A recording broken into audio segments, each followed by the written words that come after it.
Assalamualaikum warahmatullahi wabarakatuh. Saya Hanifah Hafsah dengan NIM 19020003, jurusan Seni Rupa, Fakultas Bahasa dan Seni, Universitas Negeri Padang. Dengan kesempatan minggu kedua hari ini, saya akan membahas tentang kewirausahaan. Satu, konsep kewirausahaan. Satu, mengobservasi lapangan, yaitu maksudnya adalah sebelum kita memulai usaha, kita harus memperhatikan keadaan pasar dan lingkungan sekitar. Dua, menemukan ide usaha. Maksudnya, setelah kita melakukan observasi dan melihat keadaan sekitar pasar, kita harus menentukan ide usaha apa yang akan dijalankan. Tiga, mempersiapkan usaha. Setelah kita menentukan ide usaha, kita harus mempersiapkan apa saja yang diperlukan untuk suatu usaha. Contohnya seperti modal dan peralatan. Dan terakhir, memulai usaha. Setelah kita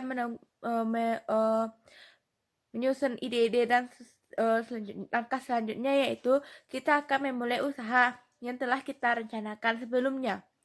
2. Definisi kewirausahaan.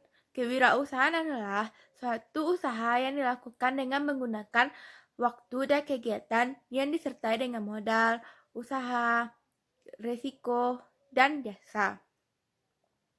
Kewirausaha adalah pelaku dari kewirausahaan, yaitu orang yang memiliki kreatif dan inovatif yang mampu menemukan peluang dan menghasilkan nilai dan laba.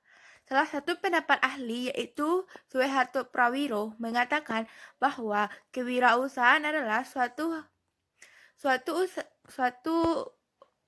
nilai yang dibutuhkan untuk memulai usaha dan mengembangkan usaha. Syarat-syarat kewirausahaan. 1. Seorang memiliki kemampuan. Seorang wirausaha harus mampu menemukan peluang dan menilai serta mengevaluasi peluang-peluang yang ada. 2. Memiliki modal. 3. Memiliki jiwa kepemimpinan. 4. Dapat dipercaya. 5. Pandai membagi waktu. 5. Berani mengambil risiko. Dan sifat wirausaha. 1. Jujur. Seorang wirausaha harus jujur. Jika ia tidak jujur, maka ia tidak akan dipercayai oleh masyarakat konsumen. Hal itu bisa saja meruntuhkan rasa solidaritas. 2. Mandiri, realis, belajar dari pengalaman. 3.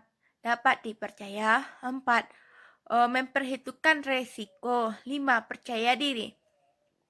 Untuk keberhasilan kewirausahaan, kita harus mendapat dukungan dari orang lain. Mau bekerja keras, bekerja sama, pandai memutuskan keputusan, pandai berkomunikasi, dan mau menambah ilmu pengetahuan. Dengan itu, kita bisa saja berhasil sebagai pengusaha yang sukses. Contohnya seperti Bob Sadino, ia adalah seorang wirausaha yang sukses di asal Indonesia. Pada awalnya dia memiliki banyak kegagalan, tetapi dengan kegigihannya, ia mampu sukses sampai saat sekarang ini.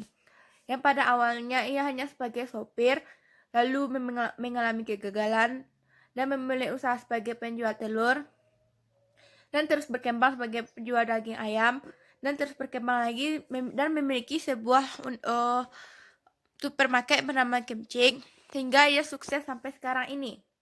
Kegagalan berwirausaha tentu saja bisa terjadi karena tidak adanya modal yang cukup. 2. Adanya rasa ragu-ragu dalam bertindak. 3. Tidak adanya rasa percaya diri. Dengan hal itu bisa saja terjadi kegagalan dalam berwirausaha. Menentukan ide, menemukan model-model usaha. 1. Menentukan target pasar atau market. 2.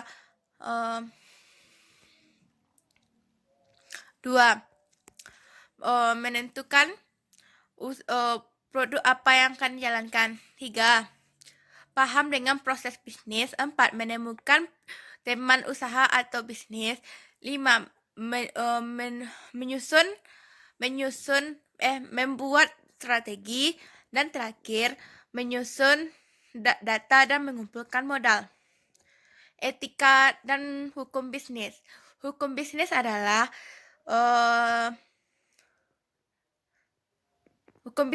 kesatuan peraturan baik secara tertulis maupun tidak tertulis yang mengatur tentang hukum bisnis atau dagang. Dasar hukum bisnis di Indonesia sudah tertulis pada Undang-Undang Hukum Dagang dan Undang-Undang Hukum Perdata. Dan etika bisnis adalah salah satu hukum yang tidak tertulis yang mengelola suatu bisnis dengan secara adil dan tidak bergantung kepada pihak individu lain dan perusahaan di kalangan masyarakat. Hanya itu yang dapat saya sampaikan. Mohon maaf jika ada kesalahan. Wabillahi taufiq wa hidayah. Wassalamualaikum warahmatullahi wabarakatuh.